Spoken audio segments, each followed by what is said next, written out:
તો આ જગ્યાએ હળવદ ને નયનભાઈએ શીખવાડ્યું આપણાને કપડા હંકેલતા. તો હેલો મિત્રો, નહીં ધોઈને થઈ ગયા પાછા આપણે તૈયાર ને આજે આપણે જવાનું છે પેલા ગામમાં. તા બહાર નીકળો તા બ્લુ ઘોડો કે આજ તો મને લઈને જવાનો પ્લાન લાગે. ના ભાઈ ના, તને નથી લઈ જવાનો. कौन है ये लोग,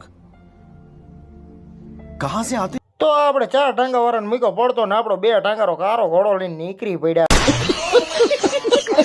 તો એટલી વારમાં પહોંચી ગયા આપણે આપણી સીએમ ભાઈ ની દુકાને. સીએમ ભાઈ ની દુકાને પહોંચ્યા. સીએમ ભાઈ કે ભાઈ મારો સીન નો લે, તું દુકાન નો લે. નાઈન પા વીજ કે ભાઈ અમારા દુકાનના બેનર તો આવવા જ જોઈએ, એમનામ તો હાલશે જ નહીં.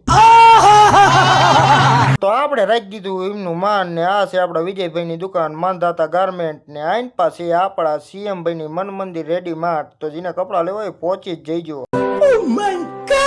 તો એટલી વારમાં આપણે પહોંચી ગયા મુનાભાઈ દુકાને. મુનાભાઈ જ્યાં હતા મુનાભાઈ કે અમારા તો સીન તમારા બ્લોગમાં લો. મેં કીધું કોઈ વાંધો નહીં, તમારા સીન તો લઈ લે પણ તમે મોબાઈલ તો મૂકો.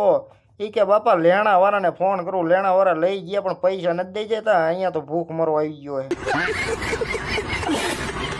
તો આપણે ભૂખ મરાને ટાટા કહીને નીકળી ગયા હળવદ જવા. હળવદ જવાનું છે તો આપણા ભાઈબંધને અહીંયા શું કરે જઈને જોઈ તો ખરા.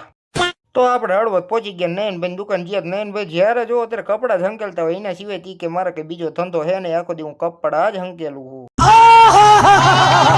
તો એટલી વારમાં આવી ગઈ ચા ને ભાઈને ચા પીતા ન આવડી ને ચા ઢોરી. પછી મારે હાથે પોતા. મને કે તમે તો થોડોક મરાવો. મેં કીધું ભાઈ મેં થોડી ઢોરી, તે ઢોરી, તો તું પોતું માર. અને કીધું બ્લોગમાં હામું જોઈ લે. તો પછી મૂકી ચા બા પડતી ને આપણે લેવાનું હતું આપણું પાર્સલ ને પાર્સલ લઈને થઈ ગયા આપણે આપણા ઘર બાજુ વેતા. અને આપણે આવતા રહ્યા ઘરે. જો આપણો આજનો મિની બ્લોગ પસંદ આવ્યો હોય તો લાઈક, ફોલો અને શેર જરૂર કરી જ નાખજો ભૂલ્યા વિના.